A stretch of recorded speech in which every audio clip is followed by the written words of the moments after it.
अक्सर हमारे मन में ये सवाल आता है कि मतलब कुछ लोग जीवन में इतनी तेजी से आगे क्यों निकल जाते हैं बिल्कुल। और कुछ लोग भले ही उनके पास कितना भी टैलेंट क्यों ना हो वो वहीं के वहीं रह जाते हैं। तो इस गहन चर्चा में सुनने वालों का स्वागत है। जी, आज की चर्चा बहुत ही दिलचस्प होने वाली है। एकदम। आज हम जिस स्रोत सामग्री का विश्लेषण करने जा रहे हैं उसका नाम है the discipline of dawn mastering the morning habit. बहुत ही शानदार विषय है ये। तो इस विस्तृत विश्लेषण का हमारा आज का मिशन बहुत ही स्पष्ट है। हमें इस बात की गहराई में जाना है कि जीवन में जो लोग असाधारण सफलता हासिल करते हैं क्या वो सिर्फ जन्मजात टैलेंट के कारण सफल होते हैं या फिर उनकी सफलता की नींव उनकी आदतों में छिपी होती है। सही कहा। और उन तमाम आदतों में जो एक आदत सबसे बड़ी ताकत बनकर उभरती है वो है सुबह जल्दी उठने की आदत।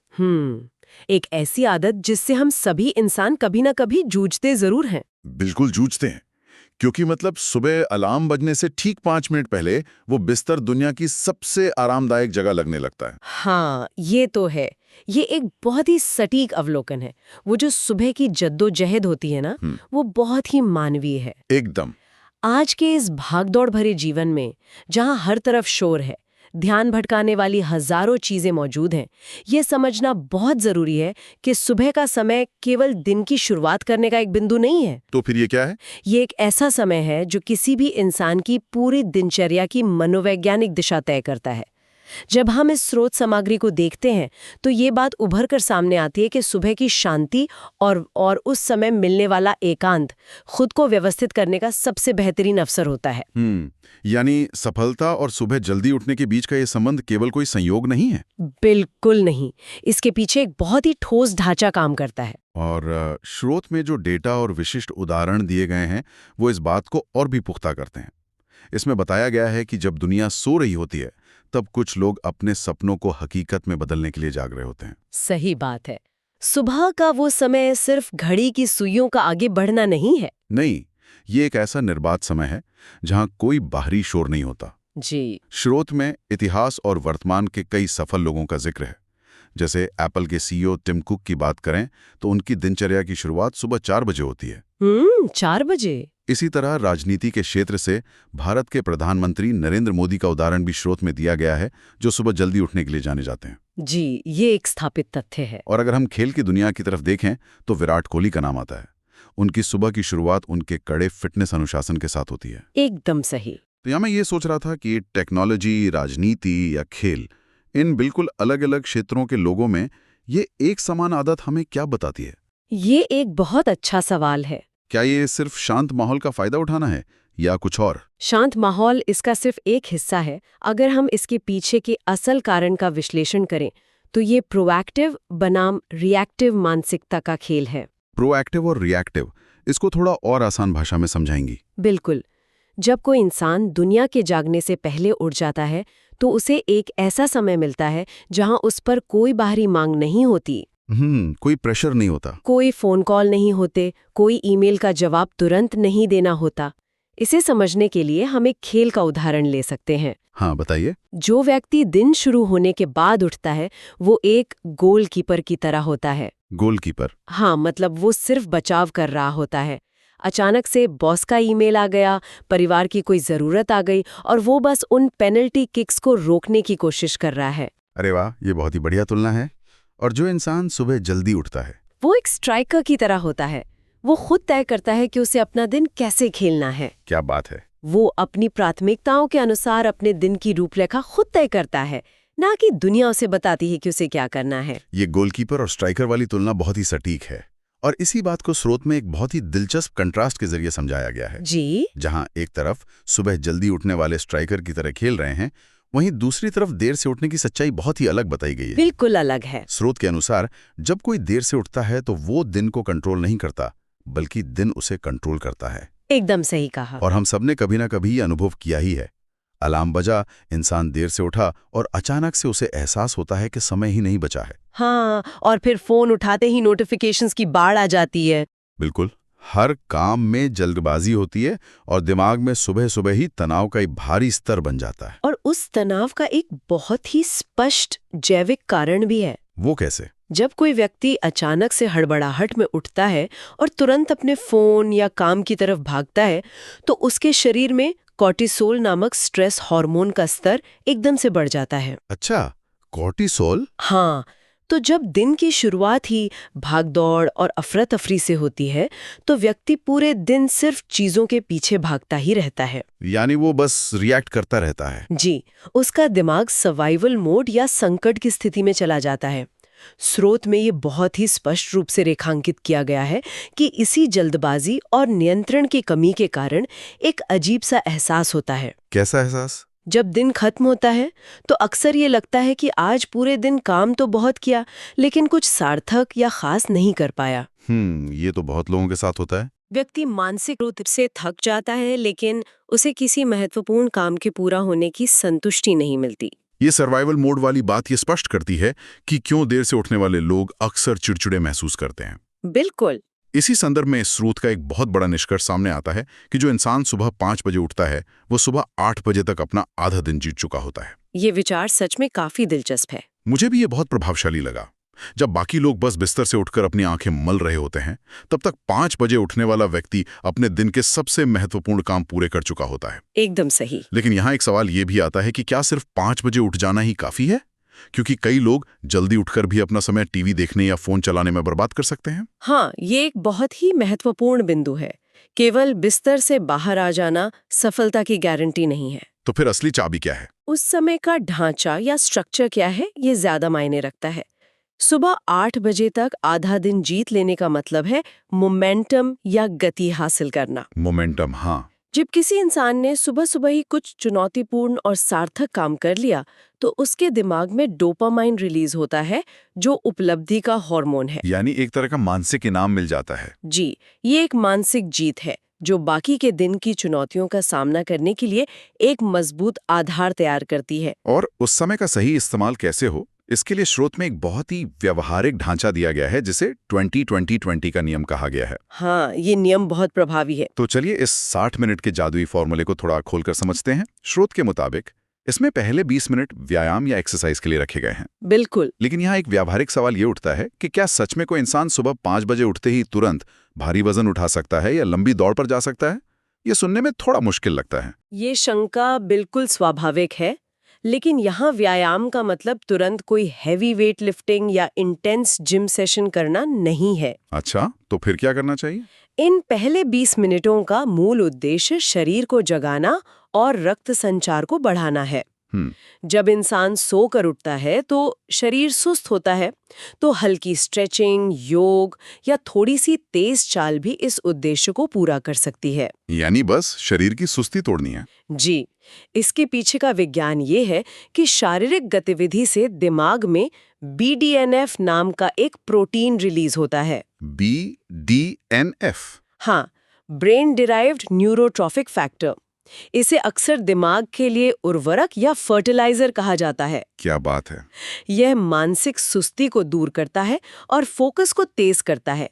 तो ये 20 मिनट पसीना बहाने से ज्यादा शरीर की आंतरिक मशीनरी को चालू करने के बारे में है। ये समझ में आता है। तो शरीर को जगाने के बाद अगले 20 मिनट पढ़ाई या किताब पढ़ने के लिए निर्धारित किए गए हैं। जी, स्रोत के अनुसार इसका उद्देश्य ज्ञान बढ़ाना है। इसे एक तरह से दिमाग को खुराक देना कहा जा सकता है। एकदम सही कहा। सुबह के शांत समय में जब कोई इंसान नई चीजें सीखता है या किसी प्रेरणादायक किताब के पन्ने पढ़ता है, तो उसका दृष्टिकोण व्यापक होता है। बिल्कुल। और सुबह के समय दिमाग की नई चीजों को ग्रहण करने की क्षमता बहुत उच्च स्तर पर होती है, जिसे न्यूरोप्लास्टिसिटी कहते हैं। न्यूरोप्लास्टिसिटी यानी दिमाग का लचीलापन? हाँ, क्योंकि उस समय दिमाग पर दिन भर की चिंताओं का बोझ नहीं होता, इसलिए जो भी पढ़ा या सीखा जाता है वो अधिक गहराई से रजिस्टर होता है। जबकि अधिकतर लोग सुबह उठते ही सबसे पहले अपना फोन चेक करते हैं। और वहीं गलती हो जाती है। वो दुनिया की नकारात्मक खबरों या सोशल मीडिया की तुलनात्मक दुनिया में उलझ जाते हैं। सही कहा। लेकिन इस नियम का पालन करने वाला व्यक्ति अपना ये समय खुद के मानसिक विकास में निवेश करता है। बेहतरीन। और फिर आते हैं अंतिम 20 मिनट, जो प्लानिंग और ध्यान के लिए रखे गए हैं। जी, मेडिटेशन। स्रोत बताता है कि ये मानसिक स्पष्टता के लिए बहुत जरूरी है। यानी पहले शरीर को सक्रिय किया, फिर दिमाग में ज्ञान डाला और अंत में अपने विचारों को शांत करके दिन की दिशा तय की। ये अंतिम चरण शायद सबसे महत्वपूर्ण है। वो कैसे? जब इंसान ध्यान करता है तो उसके दिमाग की तरंगे बदलती हैं। Brain waves? हाँ, नींद के दौरान हम थीटा या डेल्टा तरंगों में होते हैं। ध्यान हमें एक शांत लेकिन सतर्क स्थिति में लाता है, जिसे अल्फा अवस्था कहते हैं। अल्फा अवस्था, ये दिन की भागदौड़ से पहले की शांति है। बिल्कुल, इससे पहले कि दिन की भागदौड़ हमें तनावपूर्ण बीटा अवस्था में ढकेल दे। और जब इस शांत अवस्था में दिन की योजना बनाई जाती है, तो व्यक्ति यह स्पष्ट रूप से देख पाता है कि आज के लिए सबसे महत्वपूर्ण काम कौन सा है। यानी ये 1 घंटे का 20-20-20 फॉर्मूला असल में एक संपूर्ण आत्म सुधार का पैकेज है। एकदम सही, जो किसी भी इंसान को सामान्य भीड़ से बिल्कुल अलग बना देता है।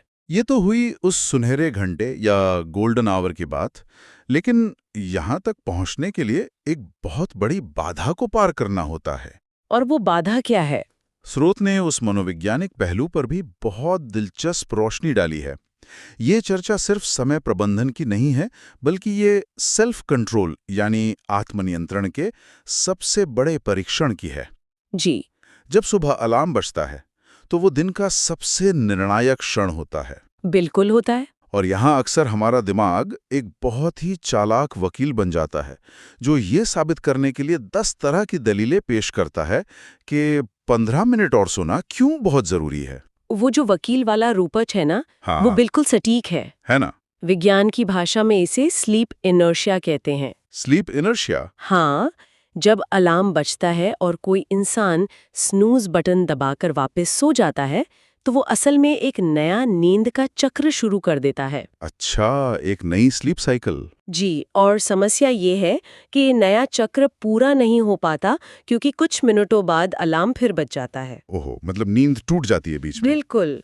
इसका नतीजा ये होता है कि जब व्यक्ति आखिरकार उठता है, तो वो सामान्य से कहीं ज्यादा थका हुआ और भ्रमित महसूस करता है। ये तो बहुतों के साथ होता होगा। मनोवैज्ञानिक स्तर पर स्नूज बटन दबाने का मतलब है दिन की पहली ही लड़ाई हार जाना। बहुत गहरी बात है ये। इंसान अपने ही दिमाग को ये संकेत दे रहा होता है कि उसका आराम उसके संकल्प से ज्यादा महत्वपूर्ण है। इसी संदर्भ में स्रोत में एक कोट दिया गया है जो बहुत ही शक्तिशाली है। कौन सा? इसमें लिखा है कि जब अलार्म बजने पर कोई बिना स्नूज किए तुरंत उठ जाता है, तो वो अपने दिमाग को एक संदेश देता है, मैं बहाने नहीं, फैसले सुनता हूँ। वाह, ये सच में बहुत प्रभावशाली है। ये सिर्फ एक अलार्म बंद करने की बात नहीं है, ये तो अपनी पूरी मानसिकता की रीप्रोग्रामिंग करने जैसा है। पूरी तरह से।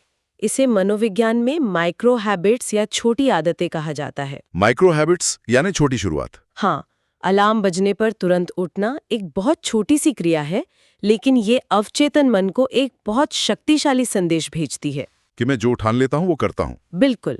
ये सिखाती है कि जब कोई फैसला ले लिया गया है तो उस पर अमल करना है, चाहे वो उस समय कितना भी असुविधाजनक क्यों ना लगे। और ये अनुशासन केवल सुबह तक सीमित नहीं रहता होगा। एकदम नहीं। ये मानसिकता इंसान के जीवन के हर दूसरे फैसले में भी झलकने लगती है। मुश्किल प्रोजेक्ट पर काम करना हो, जंक फूड को ना कहना हो, या अपने वित्तीय लक्ष्यों पर टिके रहना हो। सुबह की वो एक छोटी सी जीत दिन भर के अन्य फैसलों में एक मजबूत आधार का काम करती है। जी बिल्कुल। ये नजरिया सच में सोचने पर मजबूर करता है। जो इंसान अपने बिस्तर की गर्माहट और उस पल के आराम को छोड़ सकता है, वो असल में अपने जीवन का नियंत्रण अपने हाथों में ले रहा है। सही कहा। लेकिन अब सबसे बड़ा सवाल यह आता है कि इस पूरी जानकारी को हकीकत में कैसे बदला जाए। ये सबसे जरूरी हिस्सा है। स्रोत में इस बात पे बहुत जोर दिया गया है कि कोई भी बदलाव व्यवहारिक होना चाहिए। जी। इसमें एक स्पष्ट चेतावनी दी गई है कि अगर कोई इंसान रोज सुबह 8 बजे उठता है, तो उसे अचानक कल से 5 बजे उठने की कोशिश बिल्कुल नहीं करनी चाहिए। और ये चेतावनी पूरी तरह से वैज्ञानिक तथ्यों पर आधारित है। कैसे? हमारे शरीर के अंदर एक जैविक घड़ी होती है जिसे सर्कैडियन रिदम कहते हैं। हाँ, बायोलॉजिकल क्लॉक। जी। शरीर के सारे हार्मोन्स, पाचन तंत्र और ऊर्जा का स्तर इसी घड़ी के अनुसार काम करते हैं। अगर कोई इंसान अचानक से अपनी नींद के समय में 3 घंटे का बदलाव कर दे, तो शरीर को एक तरह का जेट लैग महसूस होता है, जैसे हम दूसरे टाइम जोन में चले गए हों। बिल्कुल वैसा ही। वो इंसान अलार्म बजने पर उठ तो जाएगा, लेकिन पूरा दिन थकान, सिर दर्द और चिड़चिड़ापन महसूस करेगा। और फिर 2-3 दिन बाद हार मान लेगा। हाँ, इस तरह की जबरदस्ती वाली आदत कभी भी लंबी नहीं टिकती। व्यक्ति हार मानकर वापस अपने पुराने रूटीन पर लौट आता है। इसीलिए स्रोत में छोटे कदम या स्मॉल स्टेप्स उठाने की सलाह दी गई है। जी।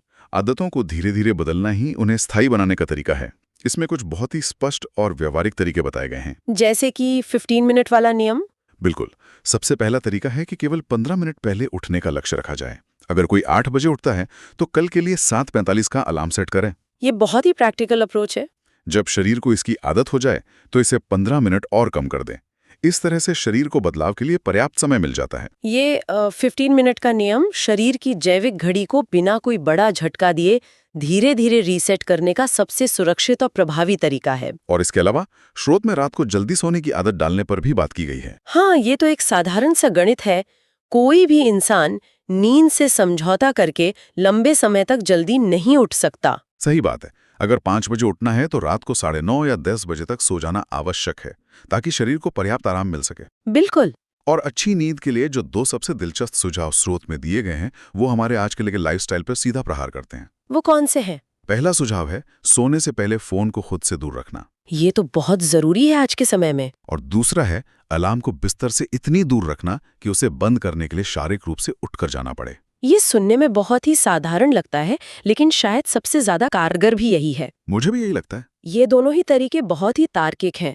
फोन को बिस्तर से दूर रखने के पीछे एक बड़ा कारण ब्लू लाइट या नीली रोशनी है। हाँ, स्क्रीन से निकलने वाली रोशनी। मोबाइल या लैपटॉप की स्क्रीन से निकलने वाली रोशनी दिमाग को ये संकेत देती है कि अभी दिन है, जिससे मेलाटोनिन नामक नींद के हार्मोन का उत्पादन रुक जाता है। ओहो, यानी दिमाग को लगता है कि अभी सोना नहीं है। जी, नतीजतन नींद की गुणवत्ता खराब हो जाती है। फोन को दूर रखने से ये समस्या हल होती है। और वो अलार्म को दूर रखने वाला तरीका? अलार्म को कमरे के दूसरे कोने में रखने वाला सुझाव तो पूरी तरह से स्लीप इनर्शिया को तोड़ने का एक भौतिक उपाय है। मतलब शरीर को मजबूर कर देना। हाँ, जब कोई व्यक्ति अलार्म बंद करने के लिए रजाई से बाहर निकलता है और कुछ कदम चलता है तो वो शुरुआती सुस्ती और बिस्तर का आकर्षण काफी हद तक टूट चुका होता है। ये बहुत ही चालाकी भरा तरीका है अपने ही दिमाग की सुस्ती को मात देने का। एकदम सही कहा। उस बिंदु पर वापस जाकर सोने का फैसला करने के लिए दिमाग को और ज्यादा मेहनत करनी पड़ती है। तो कुल मिलाकर आदतें रातों रात नहीं बनती, लेकिन जब वे छोटी छोटी जीतों से बनती हैं तो उनका असर जिंदगी भर रहता है। जी, ये कोई 100 मीटर की दौड़ नहीं है, बल्कि एक मैराथन है। चलिए अब इस गहन चर्चा के अंतिम और सबसे वैचारिक पहलू की ओर बढ़ते हैं। स्रोत के अंत में जो विचार रखा गया है वो किसी भी इंसान को गहराई से सोचने पर मजबूर कर सकता है। मैं समझ रही हूँ आप किस हिस्से की बात कर रहे हैं। जी। उसमें लिखा है, सुबह जल्दी उठना मुश्किल है, लेकिन गरीबी भी मुश्किल है। अनुशासन कठिन है, लेकिन पछतावा भी कठिन है। स्रोत के अनुसार इंसान को चुनना होता है कि वह कौन सी कठिनाई चुनना चाहता है। ये मानव मनोविज्ञान और जीवन की वास्तविकताओं का एक बहुत ही स्पष्ट चित्रण है ना? ये सीधे दिल पर लगता है। इसे एक नैतिक उपदेश की तरह देखने के बजाय एक व्यवहारिक ढांचे के रूप में देखा जाना चाहिए। जीवन में हर स्थिति की अपनी एक कीमत होती है। बिल्कुल। और यहाँ गरीबी शब्द का अर्थ काफी व्यापक लगता है। जी, जब हम गरीबी शब्द की बात करते हैं तो स्रोत का अर्थ केवल आर्थिक तंगी से नहीं है। यह विचारों की गरीबी, स्वास्थ्य की गिरावट और जीवन में अवसरों के छूट जाने की स्थिति को भी दर्शाता है। यानी जो पोटेंशियल था वो हासिल न कर पाना। सही कहा। ये विचार बस एक आईना दिखाता है कि कठिनाई या असुविधा से बचा नहीं जा सकता। सुबह बिस्तर छोड़ने की तात्कालिक असुविधा या भविष्य में अपने लक्ष्यों को न पा सकने का दीर्घकालिक पछतावा। हर इंसान को बस ये चुनना होता है कि वो किस तरह की असुविधा के साथ जीना चाहता है। वो असुविधा जो उसे विकास की ओर ले जाती है या वो जो उसे स्थिरता में बांध कर रखती है। ये नजरिया बहुत कुछ स्पष्ट कर देता है। जो लोग सुबह उठकर अपने सपनों पर काम करते हैं वे सफल होने के लिए कोई जादू या अलग काम नहीं कर रहे होते हैं। वो बस वही काम एक अलग समय और अलग मानसिकता के साथ कर रहे होते हैं। वे उस समय का फायदा उठाते हैं जब दुनिया का शोर उन्हें विचलित नहीं कर सकता। जी। तो अगली बार जब सुबह अलार्म बजे तो ये बात याद रखने वाली है कि वो सिर्फ एक घड़ी की आवाज नहीं है, बल्कि वो दिन का पहला फैसला लेने का संकेत है। और वो पहला फैसला ये तय करता है कि दिन भर इंसान परिस्थितियों पर हावी रहेगा या परिस्थितियां उस पर हावी रहेंगी। बिल्कुल। ये पूरी चर्चा इसी एक बिंदु के इर्द गिर्द घूमती है कि कैसे कुछ घंटे और कुछ छोटे अनुशासन जीवन की पूरी दिशा बदल सकते हैं। एकदम सही बात है। और इस पूरी स्रोत सामग्री का गहराई से विश्लेषण करते हुए एक बहुत ही दिलचस्प और नया विचार सामने आता है जो सीधे इसी चर्चा से जुड़ा है। वो क्या है? अगर हमारी सुबह का पहला 1 घंटा हमारे पूरे दिन की दिशा और दशा तय करता है तो क्या रात को सोने से ठीक पहले के हमारे आखिरी विचार और हमारी शाम की आदतें ही वास्तव में हमारी अगली सुबह की सफलता की असली नींव है? ये एक बहुत ही गहरा सवाल है। क्या एक बेहतरीन सुबह की तैयारी और इस 5 बजे की जीत का असली काम एक रात पहले ही शुरू हो जाता है? ये सोचने वाली बात है। ये एक ऐसा सवाल है जो सुनने वालों के लिए अपनी दिनचर्या को एक नए नजरिए से देखने का मौका छोड़ जाता है। इस पर विचार जरूर किया जाना चाहिए। इस गहन चर्चा में हमारे साथ जुड़ने के लिए बहुत बहुत धन्यवाद।